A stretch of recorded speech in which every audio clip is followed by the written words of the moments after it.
an app called Poll Everywhere. So if you could take out your cell phones or tablets or whatever you may have, if you have access to it, go to the appropriate app store, download Poll Everywhere, and then this little carrier C426 is the code you would put into the app. So it'll come up and it'll say pollev.com/ and then you put carrier C426. And then when we bring a poll up on the screen, you should be able to open your app and see the question. So it'll make it a little bit more informational for us and interactive for us as we go through the product sections. And I'll try it out a little bit in my opening just to see if it's working for everybody so you have time to fix it if it's not. So my questions are admittedly lame, but it'll test the technology. All right, so just a little bit of an overview, as you know, to start out, as you guys maybe have heard, Carrier is now a standalone company, so we've broken away from United Technologies. So this just gives you the size, the scale of the business that we are. So basically we have an HVAC, a refrigeration, and a fire and security piece. It's all branded Carrier, and you can see the sub-brands that are under it, some of them at the top. But I would say from the perspective of our business moving forward, it's exciting to be a standalone company as Carrier, and it'll allow us to hopefully focus even better on providing solutions in the HVAC, refrigeration, and fire and security needs. So just a little bit of a primer there. This is just a little slide of who's going to be presenting today. First of all, thank you for coming to the first virtual exchange. We had hoped with Sal to try to do this in person. We would have loved to do it in person, but unfortunately when we were kicking these things off, we all know what happened, and now we're trying to do as best we can to virtually give you the information. So I'm Mark Jones. I'm the director of what we call OEM products, and really I'm part of the Automated Logic division, but I represent Carrier Controls that we'll be talking about today, led by Dom, and you can see Brian, Rich, and Zig, and they'll introduce themselves when they do have their speaking parts. But Dom's the sales lead for Carrier Controls, and Brian, Rich, and Zig are supporting him in that, and they'll be presenting to you today. So that's one side of the business I run, and the other side of the business that I run, starting early this year, is the OEM control business, where we take controllers made by Carrier/Automated Logic, and we mount them on third-party equipment. So I'm responsible for most of those businesses, but I'll be representing the Carrier aspect of this today. Just a little bit about where we've been with our product lines. You're going to see a lot of stuff from the guys about how we've evolved our product line and how we're focusing in new areas. And I just wanted to give you just a 1-minute primer on what's happening in the industry. So as you can see here, it's a confusing slide, but if you start on the left, basically, we have a building automation business called the BACS business, which is just, command and control, which is what we've all been doing for many, many years. That's building automation, that's, programmable controls, that's factory integrated controls. It's all about just standard automation that we've all been doing. And recently, there's been more of an energy focus, which is the BEMS, and then there's an integrated building focus that has been coming up more and more in size and scale. So as we develop products, we're going to keep developing core products, and then we're going to be accelerating our development into other areas. Because as you'll see on this graph that I'm about to show is, everything that goes into the building, the core business that we've been supporting is about this $55 billion business down the bottom. And the things that are really growing are the true energy management side of our business and then the integrated building side of our business. And you can see that right now, probably in 2020, it's a little bit more than $4 billion, but the integrated building is really a small section of what we deal with, but over time, we're going to be dealing with more true energy management and more integrated buildings. So as we build out our product portfolio, we're going to build products that fit all these categories, but that's why you'll increasingly see us talking about some different products that you might think, well, today they may not have a lot of relevance, but as we move forward, towards 2025, when we expect that integrated buildings business to grow, you'll see some of the newer products that we release in there that will have a lot different focus on what we have for capabilities. And then there's just the growth rates. just from a go-to-market, I think, we've done great, certainly in the Chicagoland area, and TEC's territory as a whole in growing the business. And this is just a plot of, growing our iView business over the years. You can see that we started the Expo program way back in, I think, the 2012, 2013, and you can see we've had some pretty tremendous growth. And that's, in attest to all the people on this call, TEC, all of our controls experts. We've really seen good engagement specifically from the Chicagoland area. We're very proud of the progress that you guys and we've made. And, we're looking at not only, doing the right things with the expert program, but as we'll talk about a lot today, changing and updating the product line. So you'll see some, hopefully some new things you're maybe not aware of in that aspect. This is just a view of how we view kind of what we're going to work on as Carrier, the company for controls. We're going to work certainly on the core products. So you'll see a lot about that today. Dominic will focus on what we're doing in the experts program. We're going to also extend our products. We're doing a lot more internationally, as well as expanding the breadth of our products. Again, the guys will show some of that. And then finally, I think Rich will delve a little bit into some of these services and digital opportunities that we're going to be focused on moving forward. So, this is just the map of what we kind of focus on. It's not just product. We focus on delivery and execution and everything. Dom will spend more time talking about experts, so I'll just cover this quickly. In early 2019, you see there was a drop in experts. That's basically because we cleaned up some of the experts that were not serious about the program. And we've really tried to, through 2019, drive quality of experts. And really, we did that by, offering you like points rewards programs and getting more people active, getting more sales offices active. So, our focus with experts, as was in the early years, was to really build the number of experts. And now we're talking more about the quality of our experts and the capabilities of our experts. And basically not going out and getting a whole lot more experts, but instead trying to grow your capabilities to serve your market and to increase your ability to perform the iView building automation system for your customers. So this is just a quick snapshot of, kind of the product portfolio that we have. So, and some of the things that we're going to talk about in terms of strategic areas where we've been trying to branch out in the past and in the coming years. So we've really tried to add a lot of abilities to add integration capability on the iView side. So you can see some examples there. We've started to really step up the game in terms of peripherals like wireless and non-communicating sensors and touchscreens and communicating valves. We've really, tried to double down on getting some, the product line expanded. We've, of course, in the middle started with the TrueView product line, working on our next gen, and Rich will talk a lot about that. And then up the top, we really focused on, data visualization and analytics and optimization and FDD. All of that stuff is, started to roll out, and you'll see in the next year and a half, we'll be doing a lot more from the standpoints of specifically fault detection and analytics and optimization. So, when we look at what we do on products, it's not just about, making a new iView user interface or making a new controller widget. It's really trying to help you guys across the breadth of what you're going to perform. And, going back to what I said about the whole integrated buildings movement, to give you guys the tools necessary to help you be competitive across the entire scope of what, your customers might be asking you for.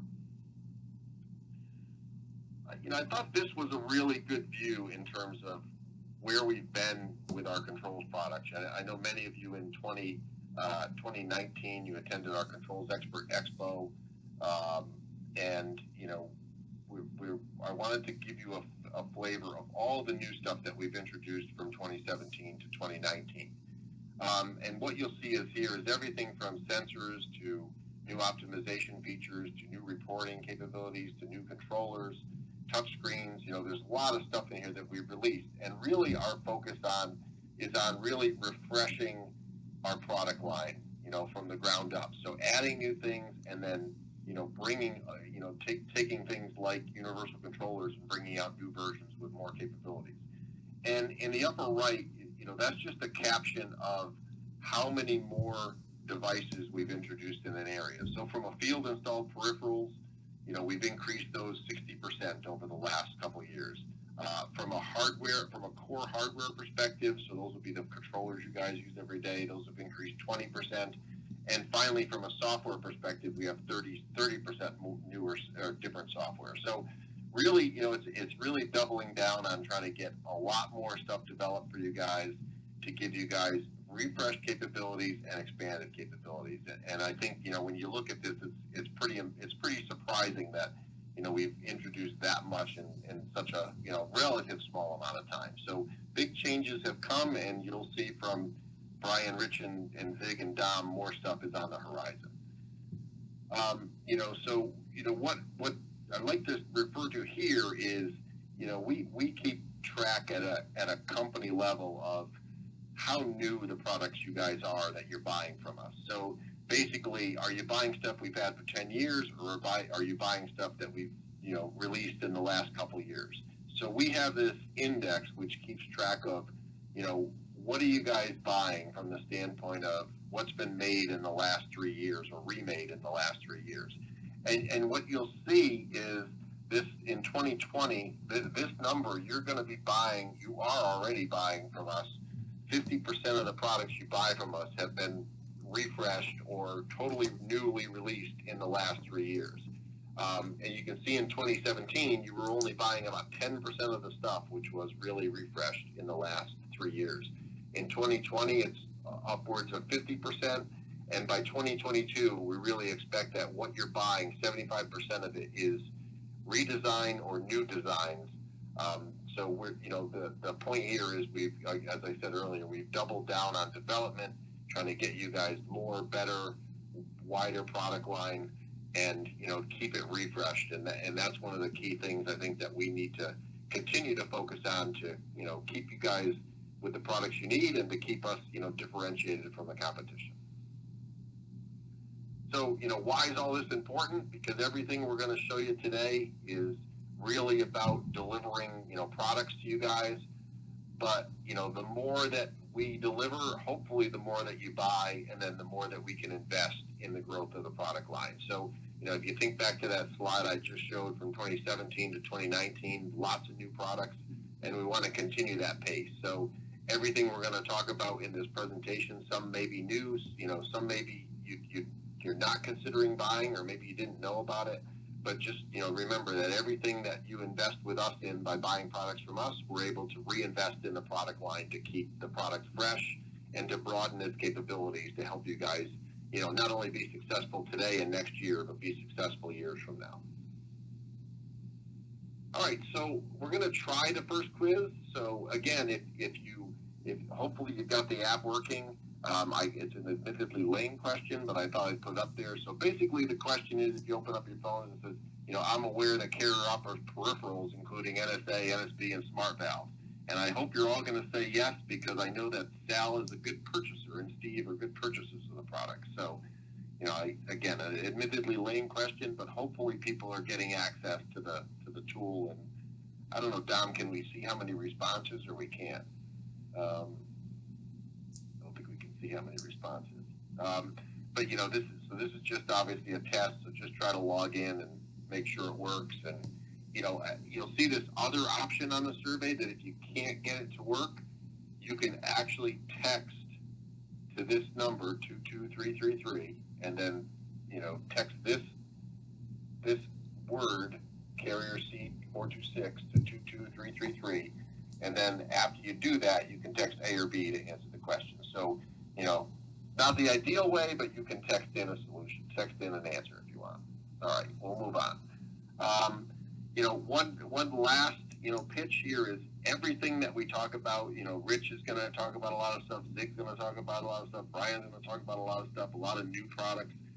Just remember that everything you buy, everything you sell to your customers and you order from us earns you points. Okay, so that's everything from the NSA and NSB sensor lines, all the way to the new TrueView controllers we just released. They all earn you points, and they all allow you to then cash in those points for other things. So specifically, you're going to see, a lot of stuff about, carrier branded accessories. And again, those carry points, those allow you to build up your points. And I think we're going to be working soon on a little pamphlet that shows, if you buy accessories for a job, what that adds to your points total. So just, another opportunity for you to earn some more points for your office or for your individuals to get some merchandise. And then finally, I just had a little question, maybe a little bit more provocative than the last one, but I guess from your perspective, or from your contractor's office perspective, do you believe the points program will drive you to probably think about purchasing peripherals from us versus from TEC obviously versus maybe where you've gotten them in the past? Yeah, so the great thing, I'll give you an overview, is the great thing, and Rich and the guys are going to have much more complicated questions than my lame one. But, you're going to see this real-time adjust. So as everybody puts in data, you can see that it's going to continue to adjust. It's going to continue to, give us some input. And please participate in these because, again, we've got some what we call voice of customer questions that we want your feedback on. So, if you can't get it working, please try to get it working. Of course, pay attention to the beating, but, these poll questions are important to us as we move along because it'll allow us to capture some data about, new product developments. And then, I believe this is my last slide, my commercial for the Controls Expert program. What this is really showing is, on average, in some sample markets, kind of how many trained techs we have in blue and how many trained techs we have, and then, how many exist at each level. So, for instance, if you're an ES level contractor, an average ES level contractor in our survey had one person, 1.1, that's the number right here, one person that was at ES level, and 4.6 people trained in their office. Versus if you're IS, you had almost 2 people trained at the IS level, and then 2.5 people trained, at the lower CS level. So if you look at these total numbers, that's the numbers of actual techs you had trained in an individual contractor. And the reason why we point that out is because there really is a correlation, not necessarily between what tiers and what you guys are purchasing per office, but how many techs you have. So you can see that these ES offices on average had 5.7 techs. These guys had 4.4 techs in IS offices. And that really directly correlates to what we see in terms of how you can move the building automation product within your customer base. So, as we talk about training opportunities, and I know TEC does a great job. We're interrupting a class right now to do this presentation, but TEC does a great job at educating and training. The more people at your contracting offices that get trained, the more serious everybody is about controls, and you can see how dramatically, the numbers of purchases and jobs that you guys were able to get because you're committed at the local level, goes from, one job if you're at, this 1.6, up to 10 times the number or 10 times the revenue if you're really buying in and developing the contractors within your certain office. So again, just the wrap-up slide, it's all about making sure you have the right certifications at your office and the right numbers of people. Hopefully you're adopting our new products that we're going to talk a lot about today. And then, finally, any way that we can help you hit your sales goals, I'm sure the guys at TEC are great. And any way that they can help and we can help, we're all about, getting your feedback and doing anything we can to help you guys, hit what you have for goals for yourself. And I think with that, I'll turn it over to Dom, I guess, Dom, you want to pause after your section for questions?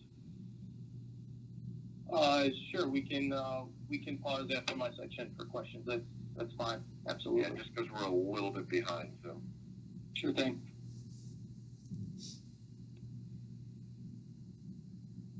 Okay, I'm getting my screen switched over to.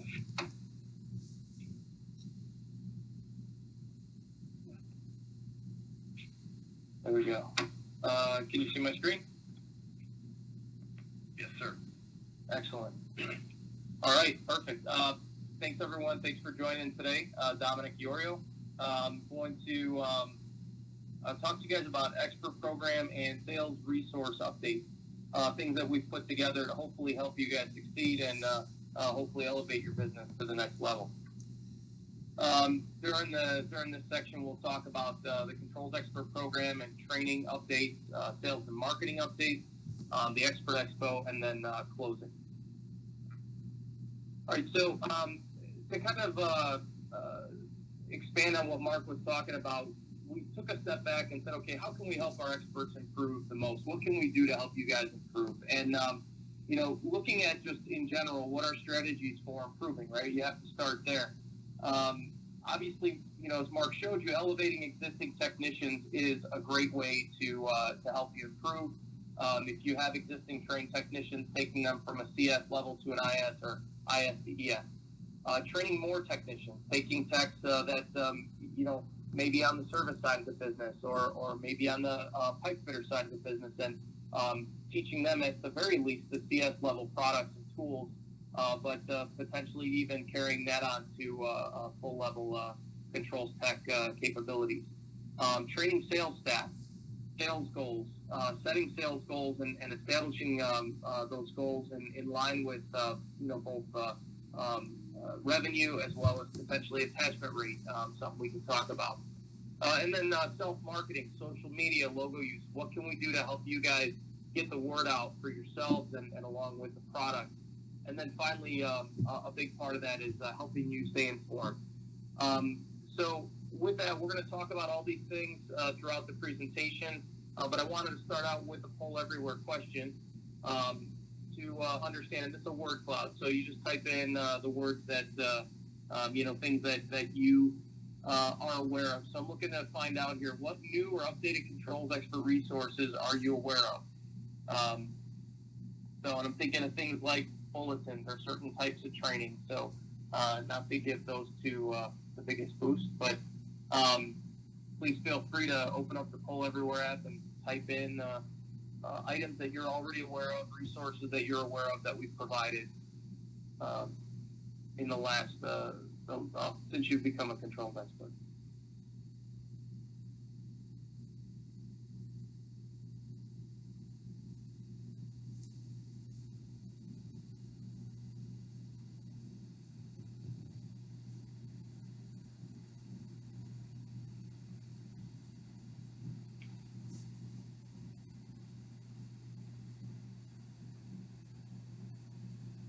Excellent. So we have sales, training, HVAC partners, the expert program, points program,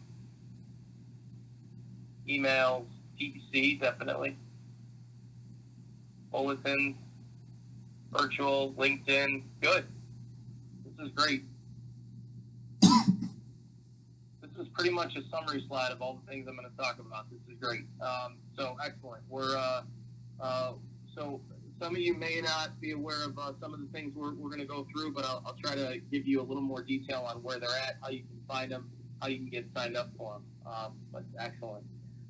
So starting off, the Controls Expert Program requirements, we announced the 2020 training requirements. The bulletin was sent out, I want to say about 2 months ago, maybe a month and a half ago, OPN 20-09. So if you're not aware of the training requirements for this year, and this includes renewal requirements, so if you're an existing controls expert, this also includes the requirements that you'll have to remain a controls expert beyond January 15th of next year. December 31st of this year.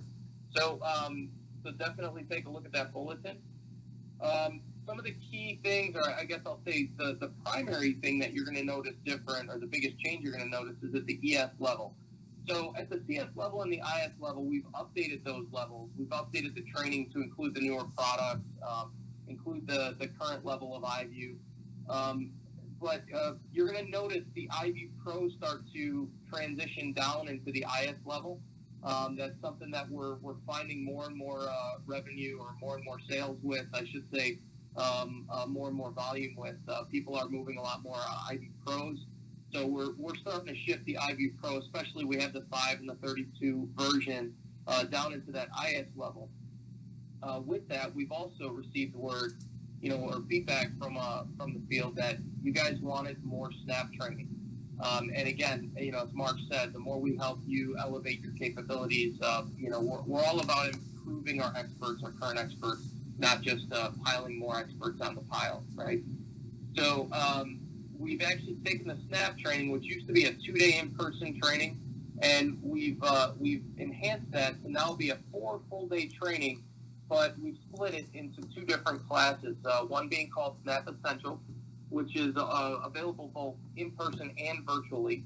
And then we have the Snap Advanced class, which will help you get to the higher level of education with Snap. We've split up the third-party integration and now focus that more on BACnet. So third-party integration used to be a 3-day training. It's now just BACnet. Modbus will be a separate class that'll be an elective. And we're adding Networking 200, Networking Advanced, if you will. So the idea there is, again, we really want you guys, we're hearing the feedback. We're getting feedback from tech support, from the field, things that you guys feel you want to learn more about or you feel less confident with. And we've enhanced the ES level training to include those items. Our virtual lineup, again, trying to help you get this training in as many hands as possible. Last year we launched the CS virtual class. This was a huge success. And our initial launch of the CS virtual class required you to have your own hardware. We've since expanded that, and now we have 10 stations down, mounted on a wall down in Kennesaw at our training facility that allows up to 10 students at a time to log into virtual hardware. So we have the class available now with virtual hardware for 10 students every month, and then we have it available for students that already have their hardware, bring your own hardware every month. And I say every month, that's a right now thing. We normally try to have virtual training every other month, but right now with all the stay-at-home orders, we've kind of switched all of our classes over from the in-person to virtual format. That being said, one of the other big announcements that happened in the last 2 months is IS level virtual. This actually this development came directly from the stay-at-home orders. Our training department basically turned around and converted the entire IS class to a virtual format. And the way they converted it allows you to either attend it with no hardware or you can bring your own hardware. Obviously, we always recommend you have hardware, but we understand right now, especially the challenges with getting hardware in hand. And then we have Snap Essentials available as well. So 3 virtual courses, and again, that coincides directly with certification levels. Our renewal plan, last year we announced that we're switching over to technical webinars as our annual renewal format instead of requiring you to watch videos only online and waiting until we had all the videos developed. This allows us to be a lot more timely. Our tech support department has been producing webinars, technical webinars, for as long as I can remember with the product. So we're actually using those technical webinar videos now. We're recording those, and then we're posting the videos. So you can either watch them live and then go to the learning management system and complete the exam, or you can watch the recording at the learning management system and then complete the exam. So you have both options available. But again, the idea here is so that this can be more timely, so you don't have this big pile of training that builds up at the end of the year. So with that, that brings us to our next poll everywhere question. Have you been able to attend a live annual renewal webinar?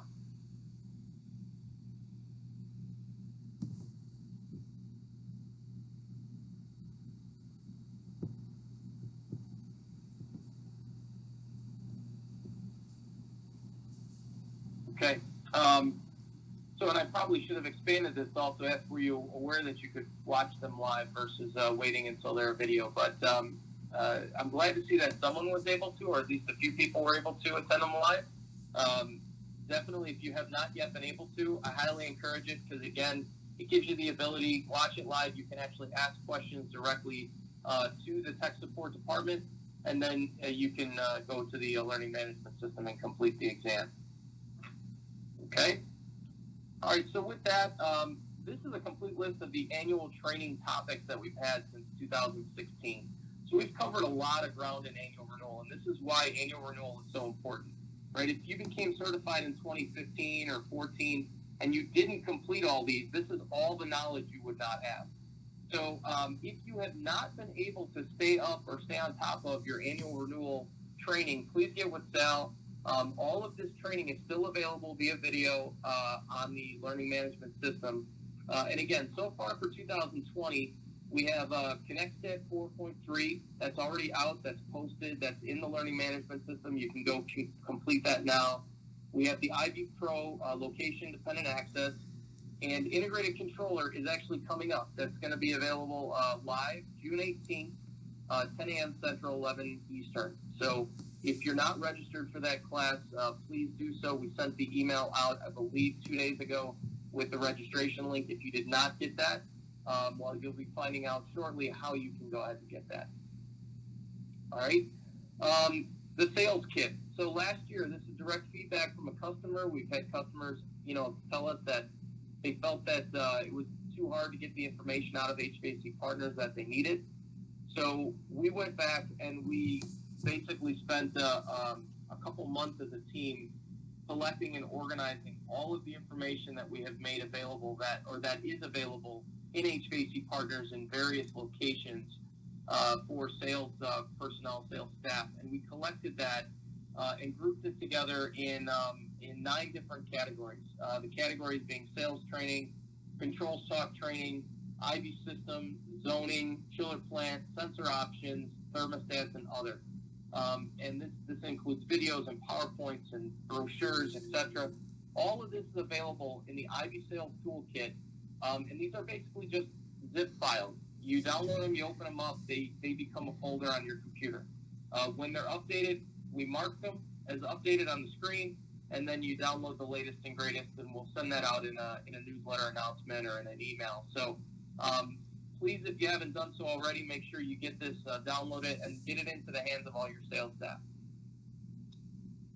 I guess I should have mentioned where you can get to this. HVAC Partners, navigate to the dashboards, the Controls Expert dashboard, which is located in the ribbon under Products and Solutions, Products and Dashboards, Controls Expert. Okay. Sales training. Last year we announced and launched our sales training series. Actually, I think it was early this year we officially released it. There are 2 different tracks. There's a CS track and an IS track. Again, focused on information you would need if you are certified at that level. Keep in mind, if you're IS level, you're also CS level. So all of your salespeople should start at the CS level before they move to the IS level. It's designed for your sales staff. It's free to all of your sales team. Anybody that's a certified controls expert, it's free to. It's completely self-guided.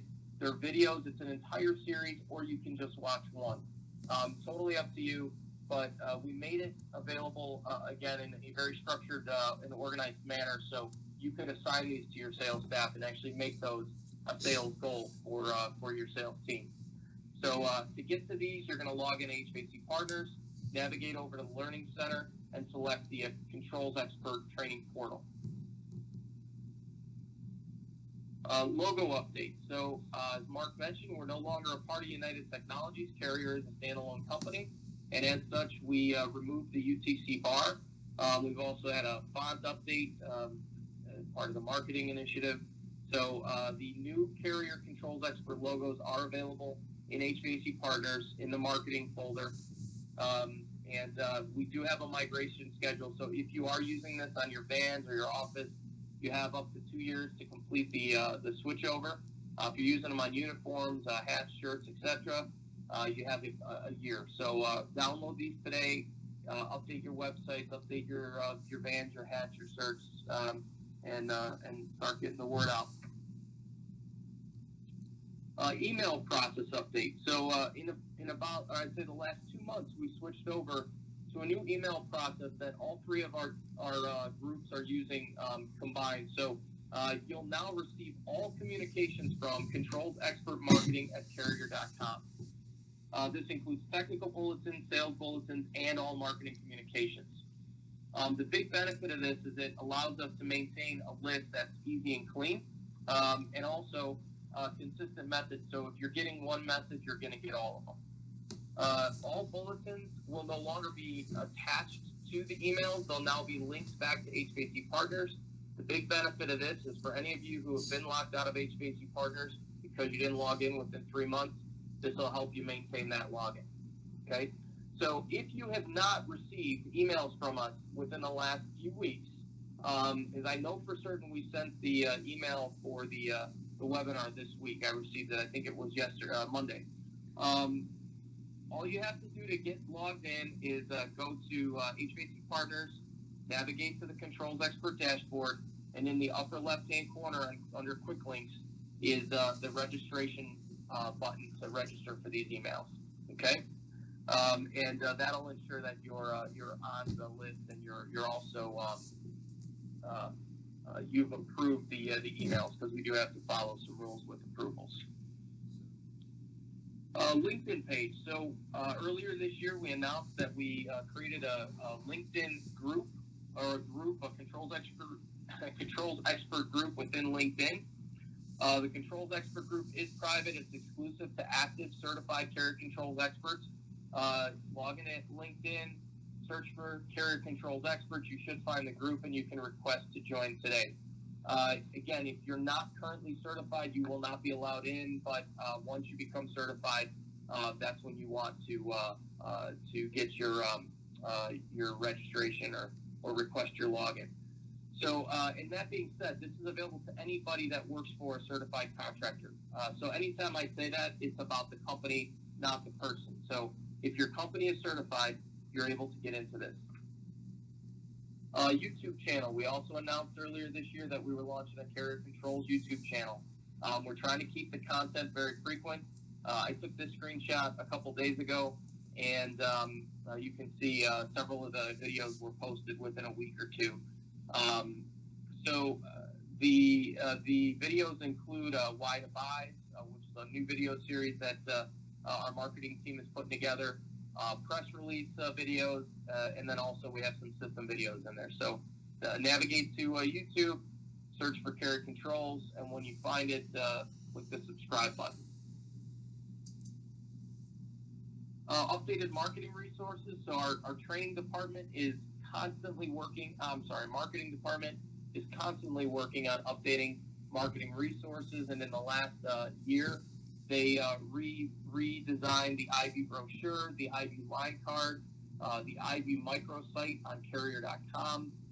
And they also produced a bunch of case studies. And these case studies are great. If you haven't downloaded them and read them, I highly recommend you do that so that you have those on hand so you can hand them to your customers, because these are customer testimonials of why they love working with Carrier and Carrier Controls, and in many cases, Carrier Controls experts.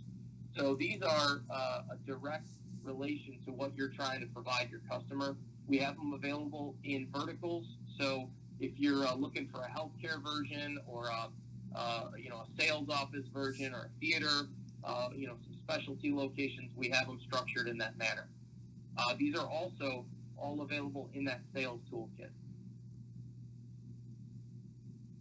Advertising to building owners. So we've spent a lot of time and effort trying to build the Carrier Controls brand and help promote the brand so that there's market awareness for you when you go talk to your customers about it.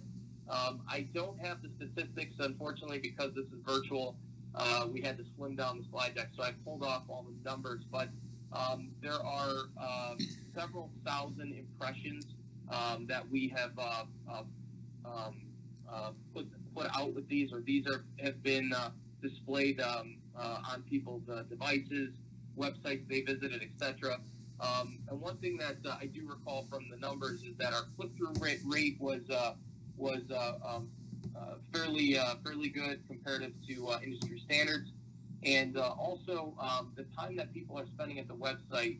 All of these drive people back to Carrier.com and to the Ivy microsite, and so we're able to actually get some details and data from that to understand, are they clicking through and just shutting the website right away, or are they sticking around and reviewing the information? And so usually a great percentage of the people that are that are clicking through are actually staying on the website and reviewing it for a few. All right. Next, the Controls Expert Expo 2021. So our last Expo was in 2019. It was a huge success. I think I have some stats on that and some feedback from customers that attended. This is designed for our experts to attend. We have experts from all over, I'll say all over the world. We had a few international customers attend. It was mostly North American customers, but we did have customers from South America, Central America attend. Great event to be at. It was a couple days. You know, the last one was in Florida. This next one is scheduled to be in Newport Beach, California. The one thing I would tell you is obviously we're in the middle of some turmoil with regard to COVID-19. So at this time, we're still scheduled to have this event in March of 2021. But we'll be sending out the save the dates and more information on this as we get closer. Okay, so be on the lookout for it. We'd love to have you attend. We ran a survey of all the attendees from the last event. 140 people, 140 attendees participated in the survey, and this is the exact result of the survey. So rating the meeting content, pretty much everyone satisfied or very satisfied. And was it well organized? Again, they agreed or strongly agreed. So great feedback and really well attended event. We'd love to see you out there. So with that, I think this is my last poll everywhere question. Do you plan to attend the next Expert Expo?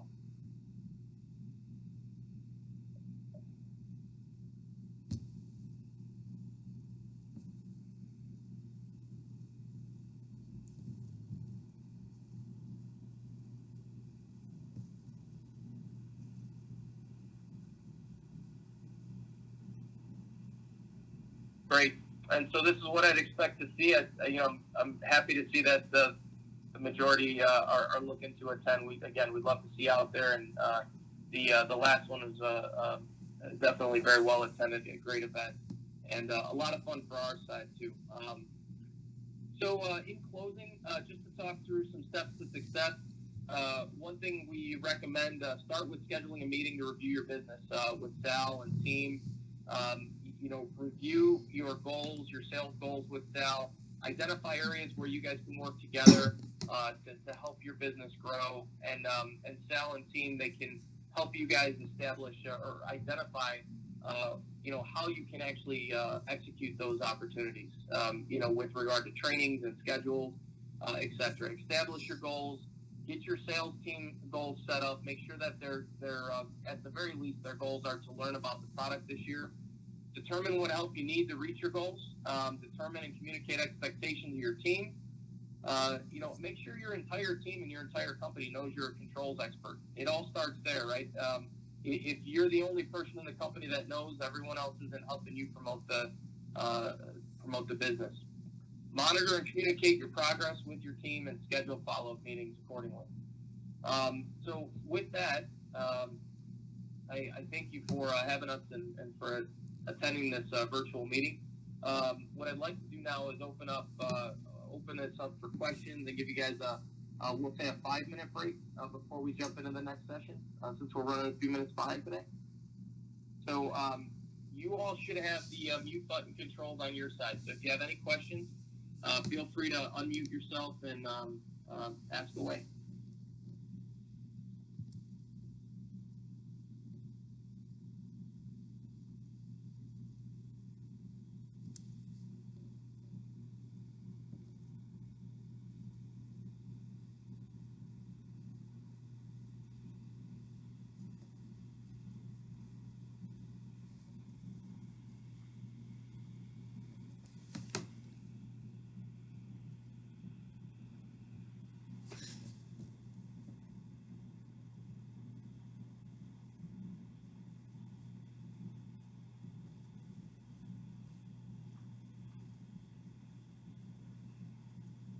I think we're good, Dom, if we want to take a break.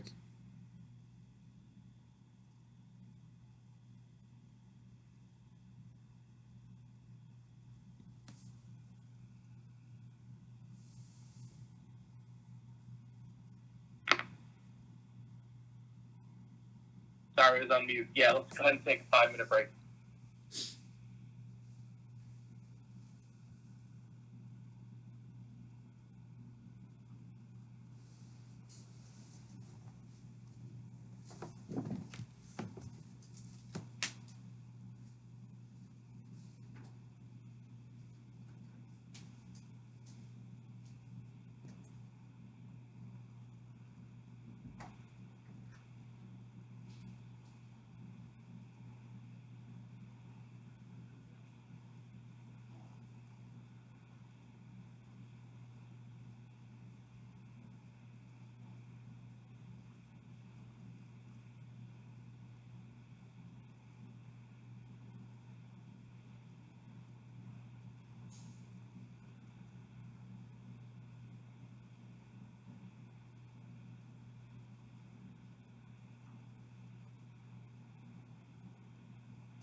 Okay, we are going to go ahead and get started again.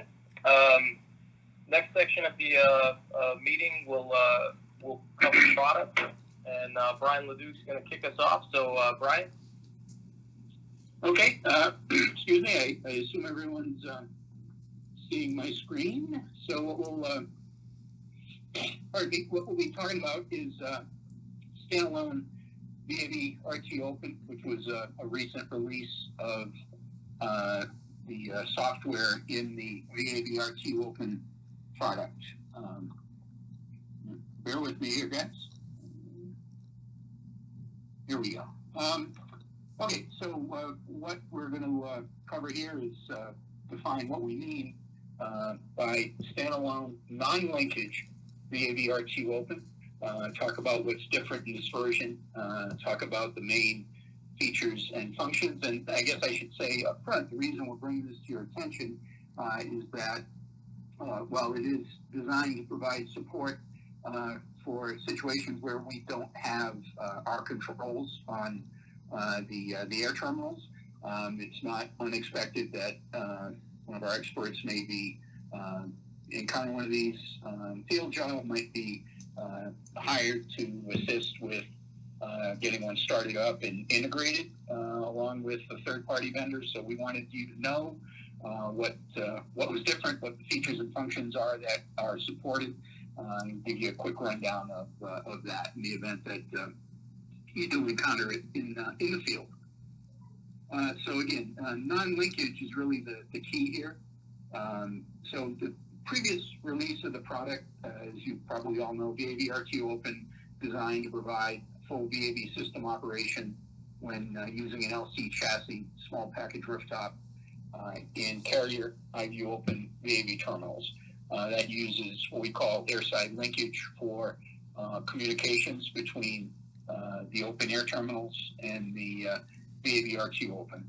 The new release still supports that, but we've added functionality to allow the unit to operate in a scenario where we do not have VAV open air terminals. All right. In the past, there were ways that you could kludge up a solution to allow it to work, but it was not really an optimum solution. So in scenarios where, for whatever reason, the customer has chosen non-carrier third-party air terminals, we can still provide our solution for the rooftop unit, and it will still operate.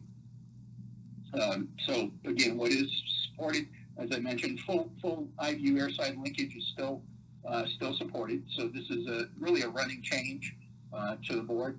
So it will work just as it always has in your existing IVU scenarios with our air terminals. The additional functionality is, again, support for third-party zoning situations, or even scenarios where you have some third-party zoning, but it's non-communicating. So what is not supported? There was a little confusion with the term standalone. This is not designed to operate in a single, call it a single zone VAV scenario where you don't have any air terminals. The logic still controls the VFD based on static pressure. So it's assuming that there are air terminals out there that are opening and closing. The VFD does not modulate in response to space or supply temperature. Okay, so again, the word standalone may have led to a little bit of confusion, but it's designed to work in non-open zone environments, if you will. So what are the new features that are added?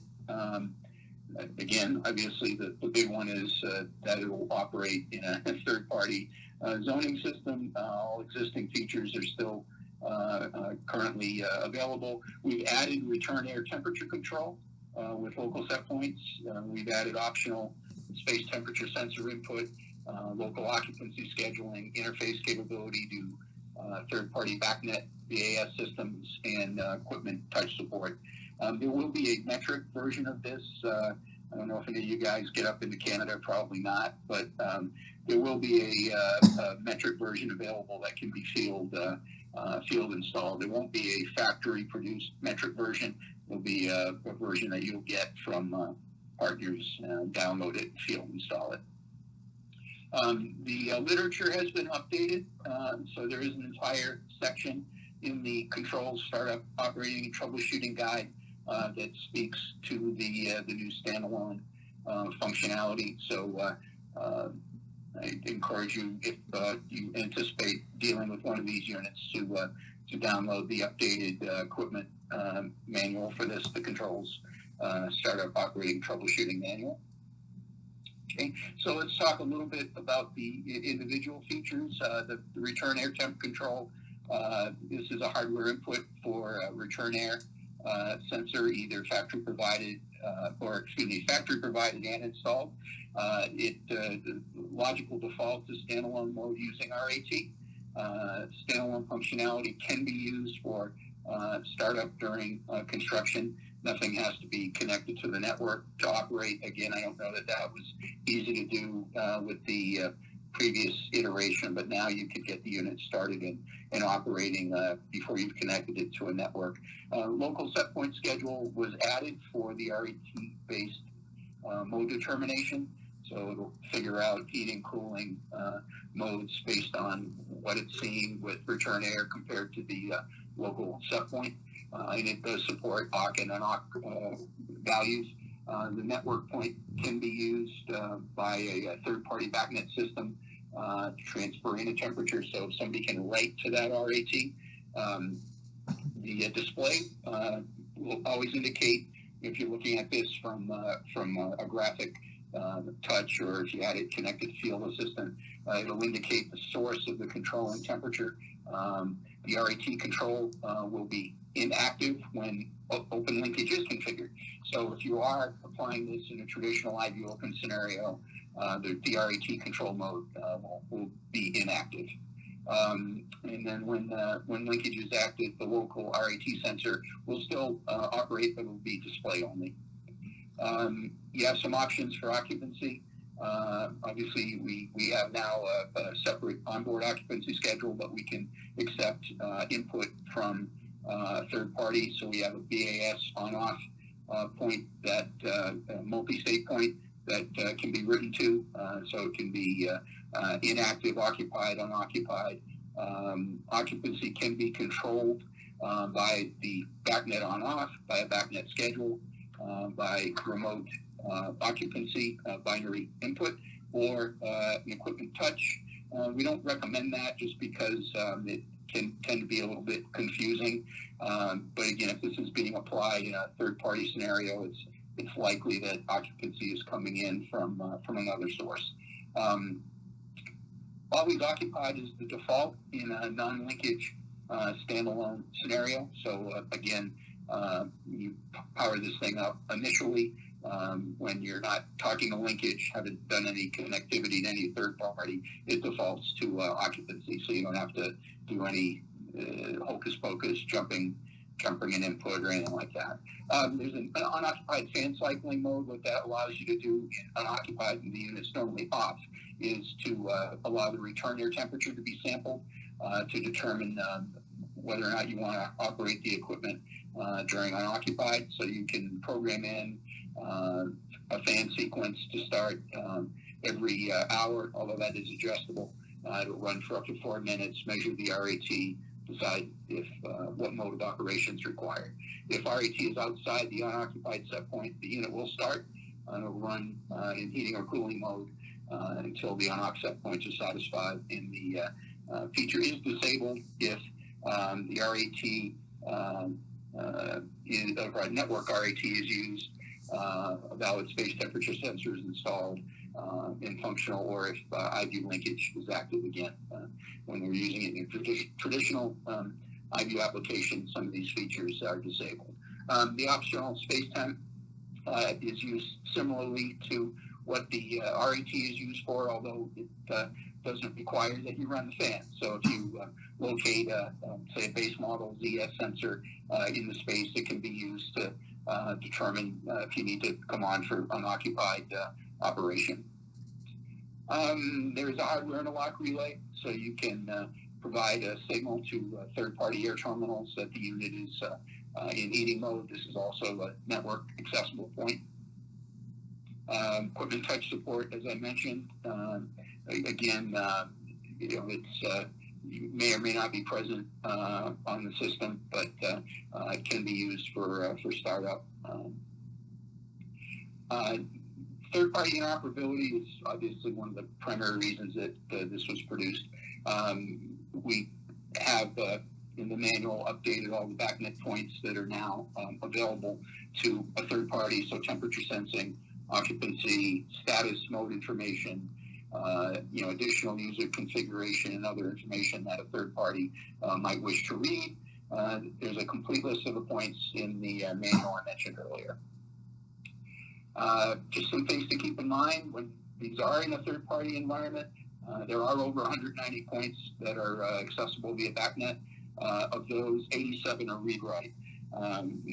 A third party will have a significant amount of control over the units, depending on what they choose to do from an integration standpoint. And how the equipment works can be a function of what the third party is doing. So, a third party will surely not be able to deliver the full range of functionality that you get in an iView zoning system, but they will be able to assert some amount of control here. So, again, whenever you're dealing in a third-party scenario, you got to be aware of how things can work between the two entities.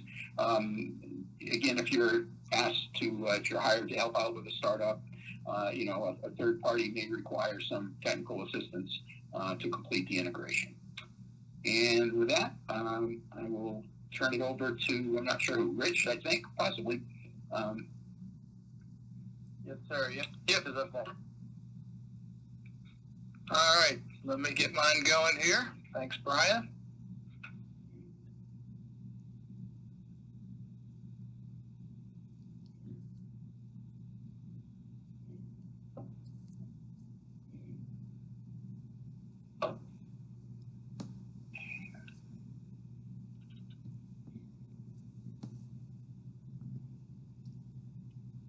All right, hopefully everybody's seeing my screen.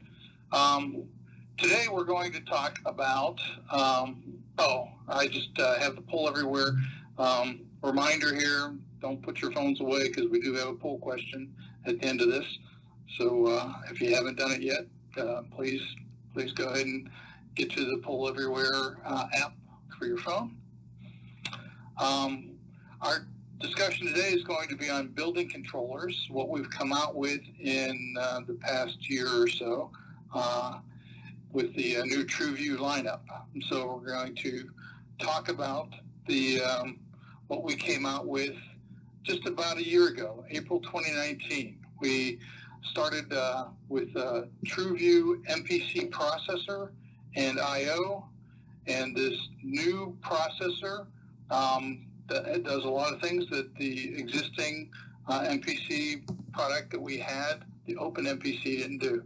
Some of the things is that it does support the Open MPC I/O modules. So in a retrofit situation, if you wanted to change out or enhance an existing job with Open MPC I/O modules, you can communicate to those with the TrueView MPC processor.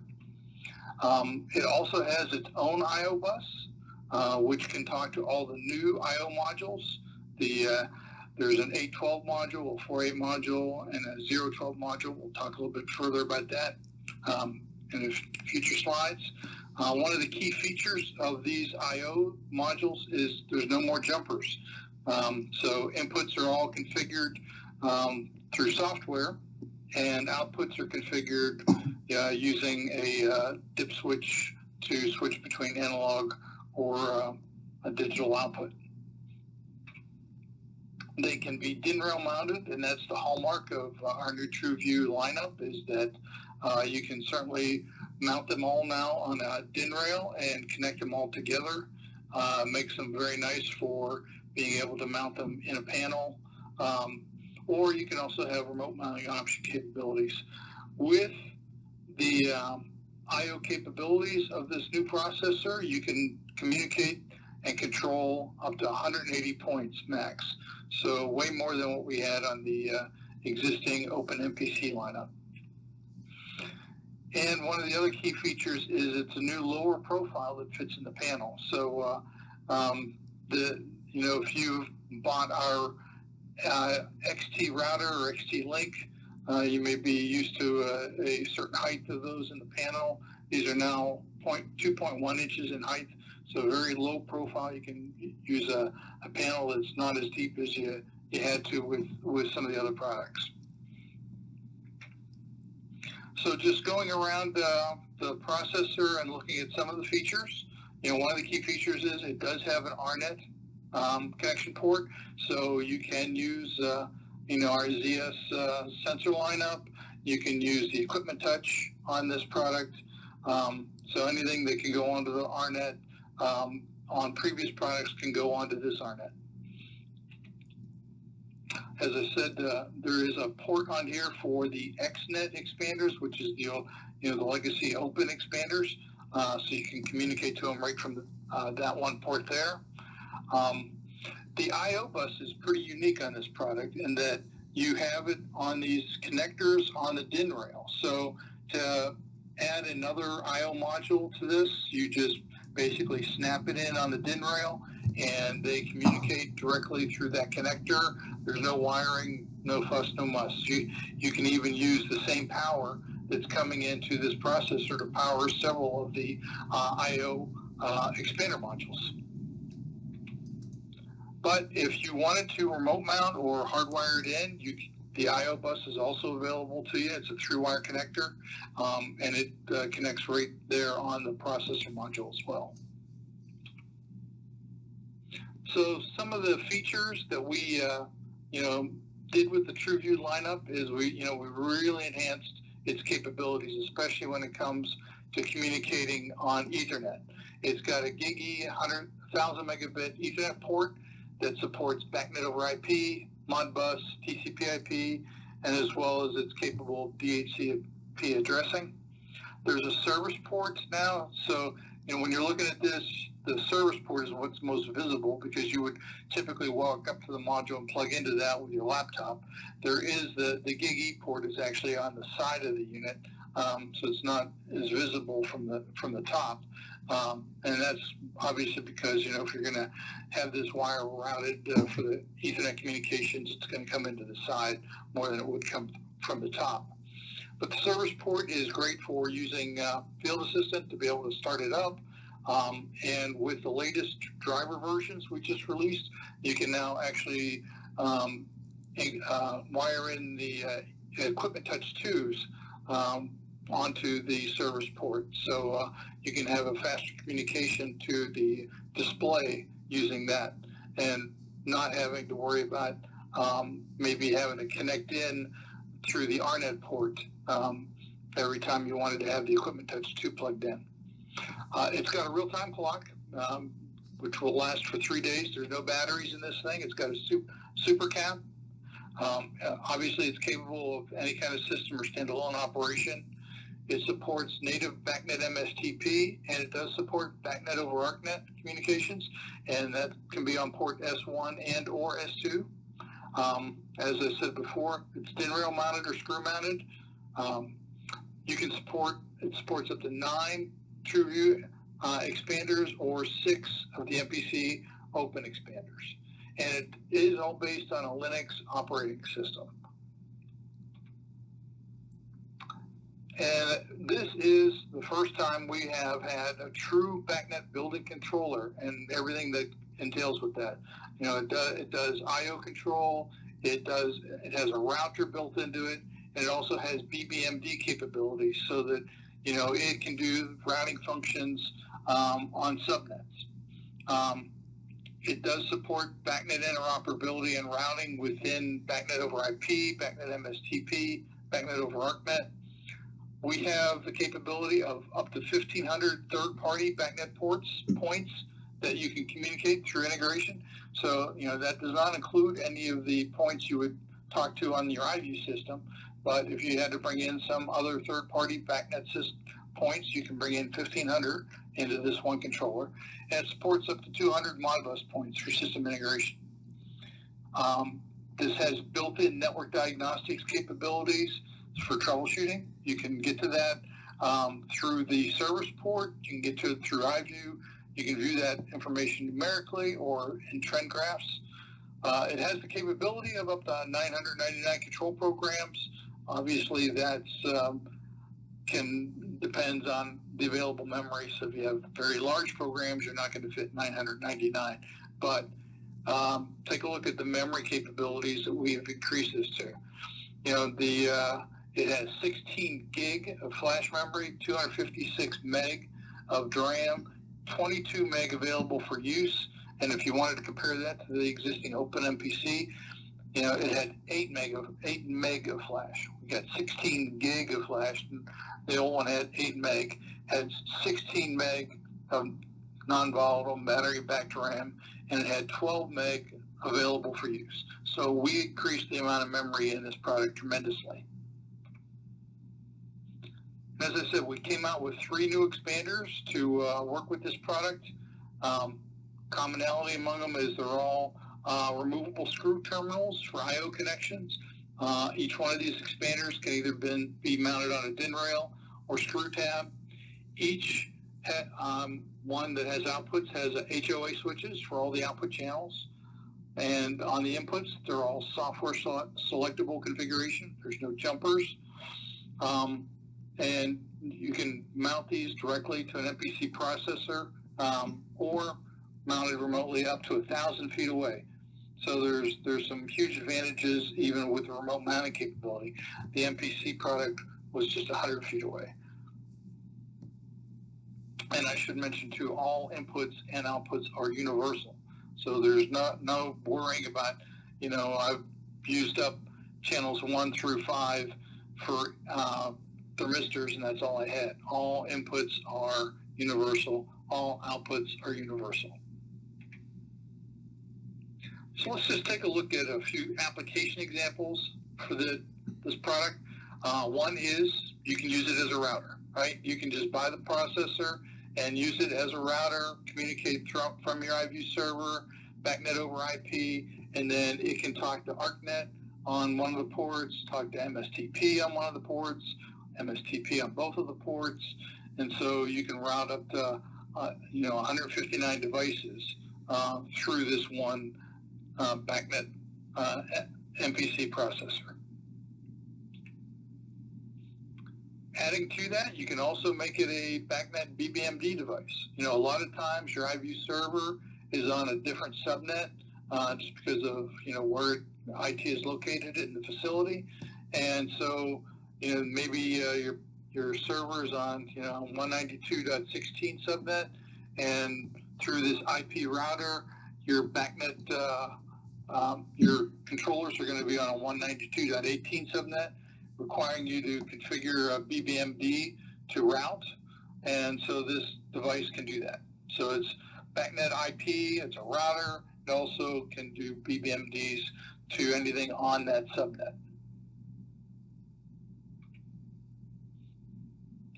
And you can use this to replace an existing controller. So if you have an open MPC controller that has failed, or you need to enhance it, add to it, but you don't want to replace all the I/O modules, you can take this processor and do it. You can add the new expanders to it, but the I/O port bus on here gives you the ability to actually communicate through the XNet to these legacy I/O modules.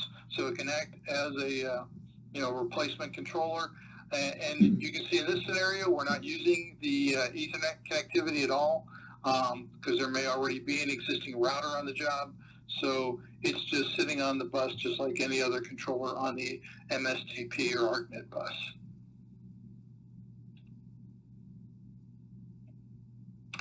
And of course, you can use this as just a BACnet IP controller. Again, you know, on a job site where you already have a router, but you want to add in another controller and your MSTP network may not be available to you, or, you know, you just want a faster communication to this new processor, you can just put it on IP. It doesn't have to route, but your iView server and all your controllers will be able to get to it as a device on the BACnet network. And finally, you can also use it as a integration platform. So this is sort of a mini link, if you will. It's a router. but it also can support up to 1,500 third-party BACnet points. You can also support up to 200 Modbus points, and those Modbus points can be Modbus RTU or Modbus TCP/IP. And the same with the BACnet. They could be BACnet 1,500 points over MSTP, over ArcNet, or over IP. So it gives you a lot of flexibility for this as an integration platform. Well, one of the other exciting products that we just released in April of this year is what we're calling the integrated controller. And it's got easy roll off the tongue name of TV MPC XP 1628. And the reason we call it that is because there are 16 outputs and 28 inputs built onto the main board. So it integrates the processor and all the things that the MPC processor does with I/O onto the same device. So some of the features we have of this is this has an ACnet network on it. So one of the things we did was we took off the XNet, so this will not communicate to the legacy expanders of the open MPC lineup, but now you have the ability to talk to the actuator network, which is the smart valves that we came out with. Right now, what we have available is for zoning applications supporting half-inch and three-quarter-inch valves, because the only thing that we had up to this time was ACnet bus on our VAV and VVT controllers. Well, now we have ACnet on here, so we are looking at expanding our actuator network lineup to be able to handle the type of things that you would run into with a larger controller like this, for being able to control butterfly valves in a chiller plant, be able to control boiler plant towers, and as well as, air handler items. So look for further communications from us on, as we expand the smart valve lineup to be able to, so you can take advantage of that. This one has the ability to have 9 expanders on it, just like the TrueView MPC processor did. But that gives you now an I/O point capacity of 224 points, because you have the points, the baseline points built onto the product here.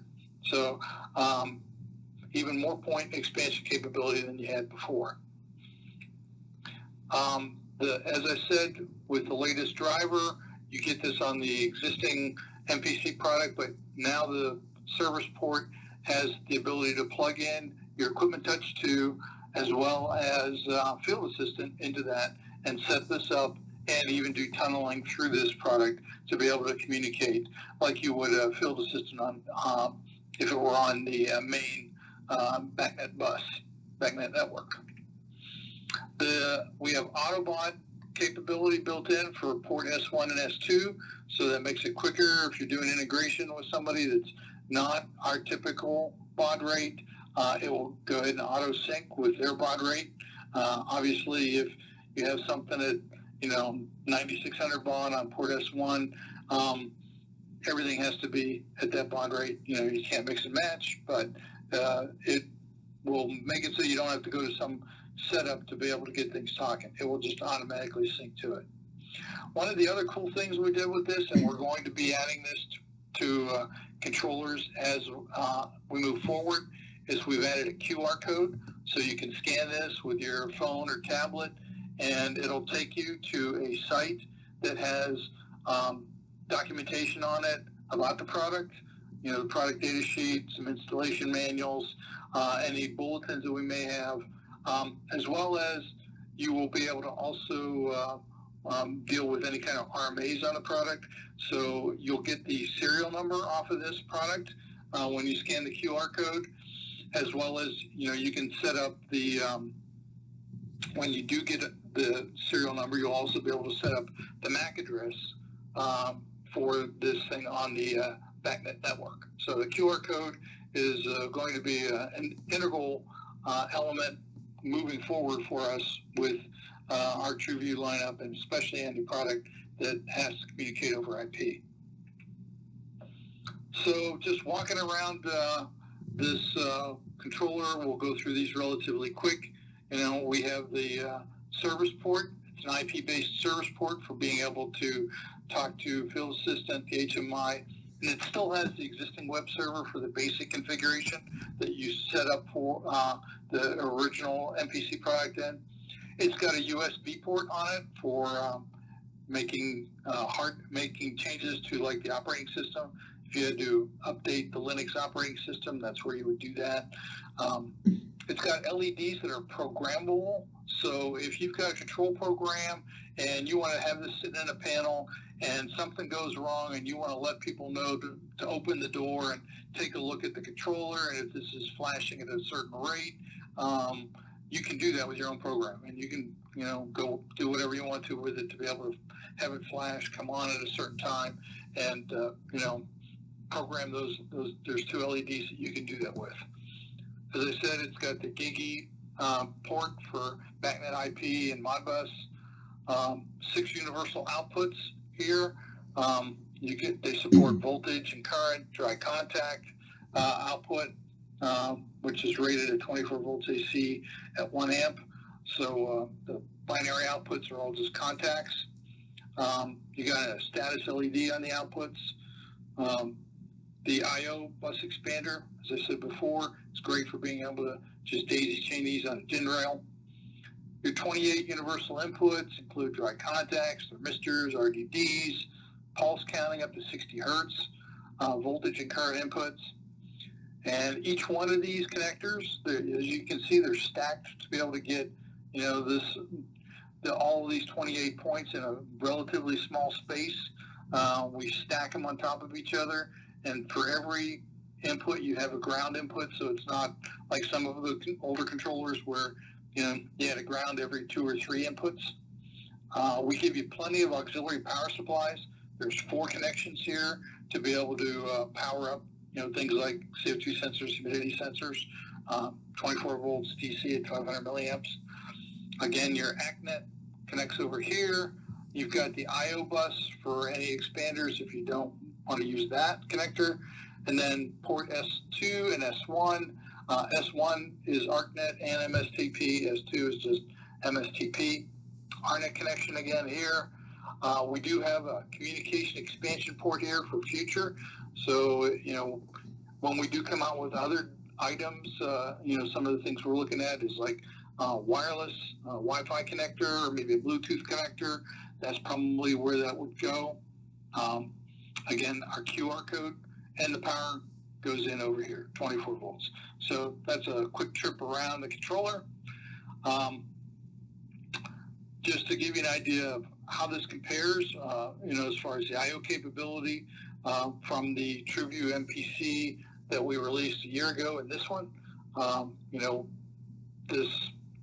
in this area here, we have 40 points of control, 180 points total, and you've got a relatively lengthy amount of space that you have to get those 40 points.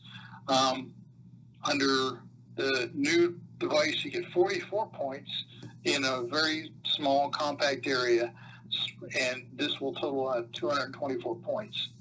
So that's a 24% increase in capabilities.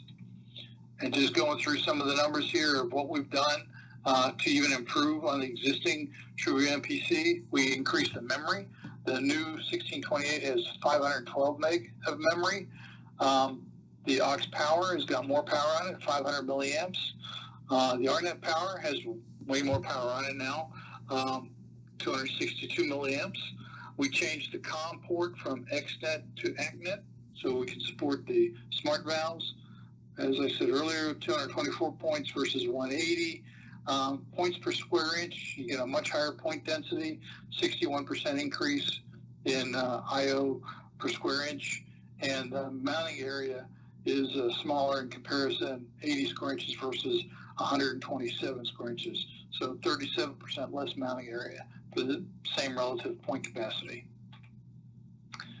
And if we were to just give you an overview of how this compares to the Open MPC, which this is really replacing this MPC line. So if you are currently using the open MPC product, you will be seeing a communication from us on when we plan on obsoleting this, because these are getting to a point where we're reaching end of life on some of the components in there. So I do encourage you to start switching over to this new product now if you haven't started looking at that. But some of the capabilities are, no more needs for jumpers on outputs. There's no network configuration dip switch. Don't have to worry about replacing batteries. The aux power has been greatly increased. You only had one connector there. Inputs had configuration jumpers, and of course this was limited to 3 I/O expanders maximum. So tremendous increases in its capabilities from the MPC product to this.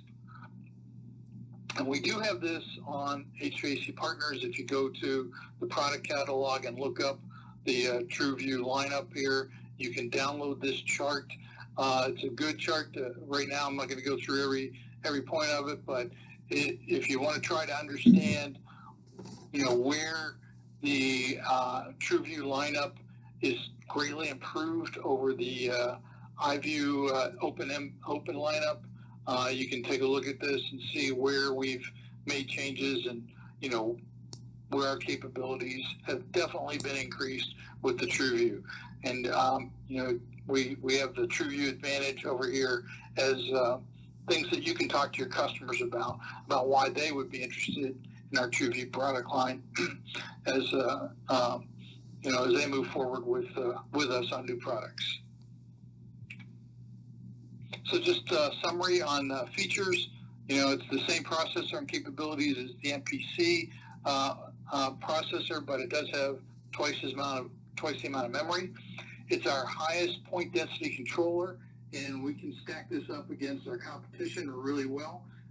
We have 44 I/O points built into this very compact package of 6.9 by 12.75 inches. It's our highest overall point capacity of 224 I/O points. You can control a lot of stuff with 224 points. It supports 9 of the expanders. It includes both a router version and a non-router version, and I got a slide on that in just a second. It is a true multi-purpose controller with all universal I/O. It has ACnet. It has the ability to monitor the power. So, not only the power coming in, but also the aux power.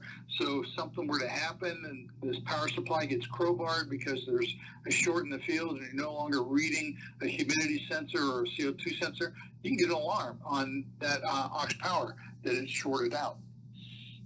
It's got the user configurable LEDs that you can write to with Snap, auto baud rate, and of course the field assistant and HMI, the Equipment Touch 2 can connect into the service port. And so one of the other scenarios that we have is, the NR version, the non-routing version, is a little bit more cost effective for you. So if you don't need IP, you're putting this on a job that already has a router, or you've got multiple ones of these, and you only need one that's going to be routing. Buy the non-router version, saves you a little money, and you can communicate to it back over IP. But you can also communicate to it and put it on the network just like any other controller. And so one of the big advantages of the integrated controller is the fact that it's got a lot of communication capabilities. Even with all of this I/O that we built in, 44 points, you probably aren't going to use as much as you used to, because now with the ACnet network, you can communicate to valves. You can communicate to damper actuators. With the RNet network built on, you can use the ZS duct sensors as well as the ZS space sensors. So there's a lot of communication capabilities, and of course IP on the HMI. So even without wiring up your first I/O, you can communicate and probably control an entire unit just with the communication capabilities built into the product. So these items are available now. We have literature. And again, if you go to HVAC Partners and take a look at the product catalog and just go under documentation, you'll see these part numbers and you'll see the product data and installation and startup guides for all of these items. All this documentation is currently available online. And so, here is my poll question. And my question is, please rank these TrueView features in order of most important to you. We have IP connectivity. We have, let's see, do I have to activate this poll? Yeah, I think I might have to activate it. So, IP connectivity, router capabilities, more memory, the Linux OS, DIN rail mounting, universal I/O, expandability, ACNet bus, Modbus integration, BACnet integration. So if you were to, you could just, on the poll everywhere, you should be able to take a look and move these up and down to, let me just make sure we're getting the same thing here. Yeah, I don't think it's working right. It's not working. Not working. All right. I think it was active and you turned it on. Oh. There you go. Now it's working. There we go. Now it's working. Okay. Good, good, good. I didn't see any responses come in. That's why I closed that out.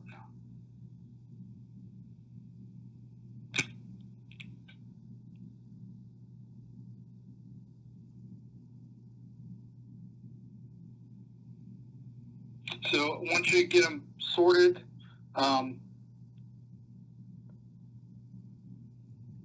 you can just hit submit, and it'll go ahead and submit it to you. So I'll give you a minute to do that.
Yeah, I made this one a tough one, didn't I?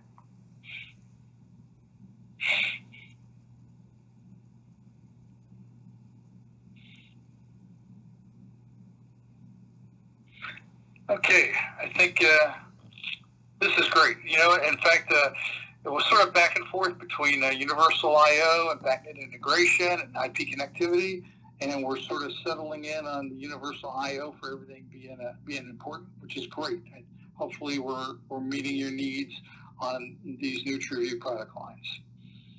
So we'll go on to the next slide, which I think is just a statement about the fact that with these new products, we have upped our BACnet rev. They were BACnet rev 9. We are now at rev 14.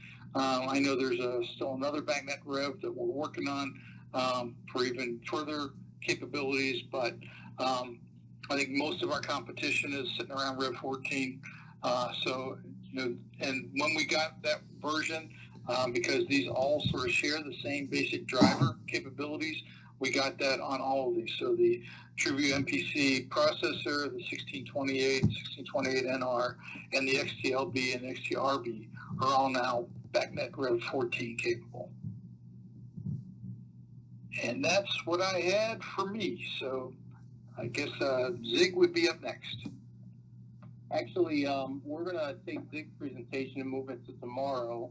And that'll give us a chance to open the lineup for some questions. We're pushing, I think, 8 minutes left for today's call. So we wanted to give you guys an opportunity to open the lines up, ask any questions, especially we threw a lot of information at you. So please feel free. That's the idea behind this call. Normally we do this in person, so it's a lot easier to feel comfortable asking your questions. But feel free to open up your mic and ask any questions, comments you have from today's presentations.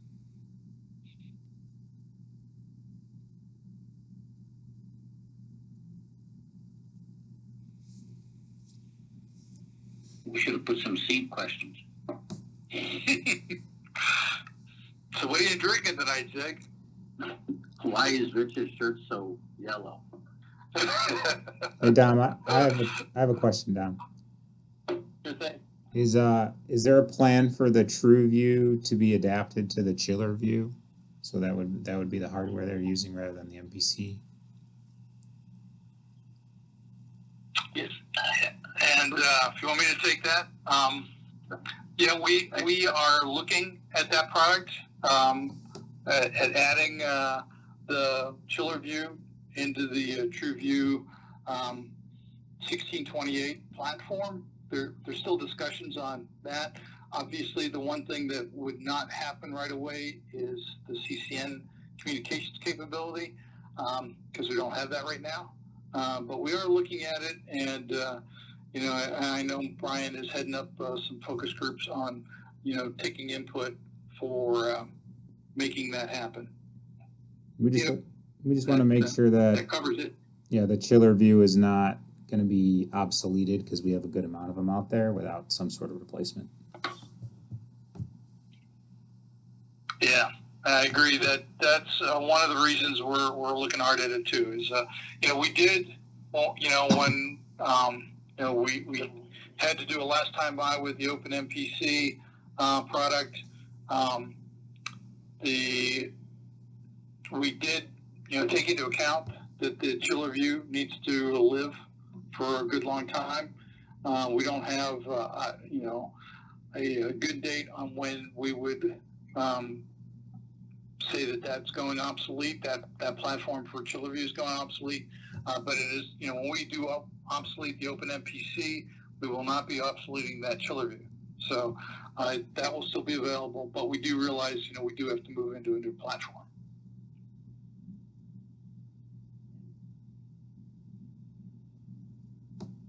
I got one for you, Don.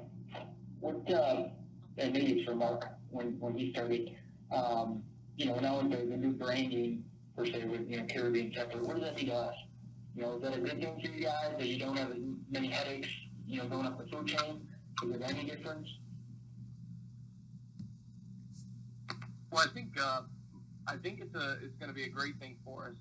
We're hoping that it'll be more dynamic, and obviously there's one less layer above carrier to make decisions. So, and they've talked a lot about investing and investing in the company and expanding investment. So, as far as I can tell, I think it's going to be a great thing, and it's been a great thing already so far.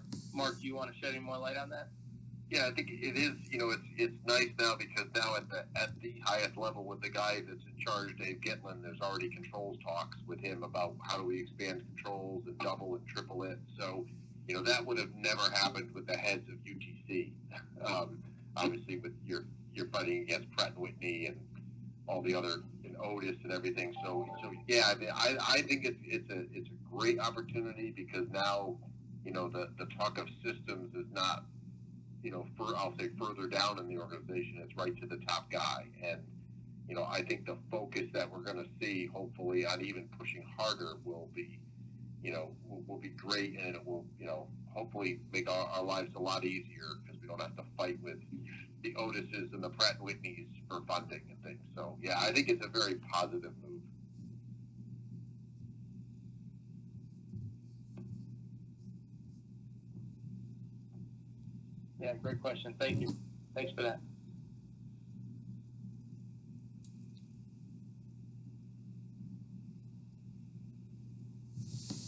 I guess if there's no more questions, Dom, can you, I know it was in the email invite, but can you give an idea of what tomorrow's going to be like and who the target audience is? Because if it's good for technicians, we want to make that clear to everybody.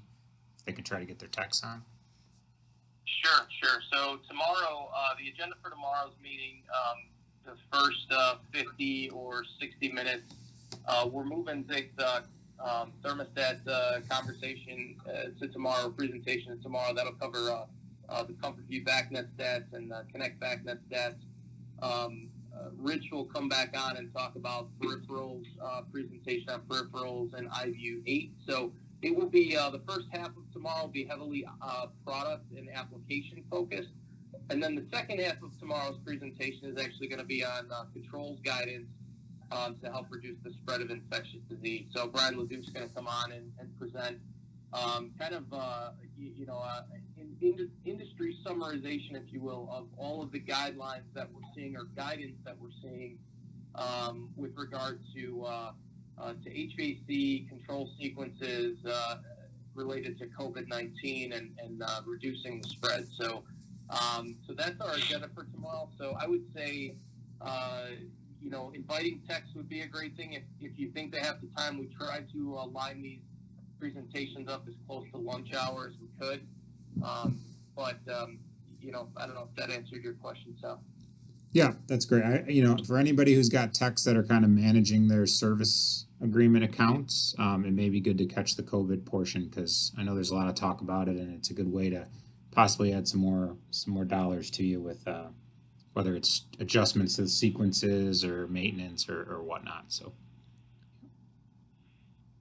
Yeah, and like I said, that'll be the second half. So basically the second hour of tomorrow's presentation.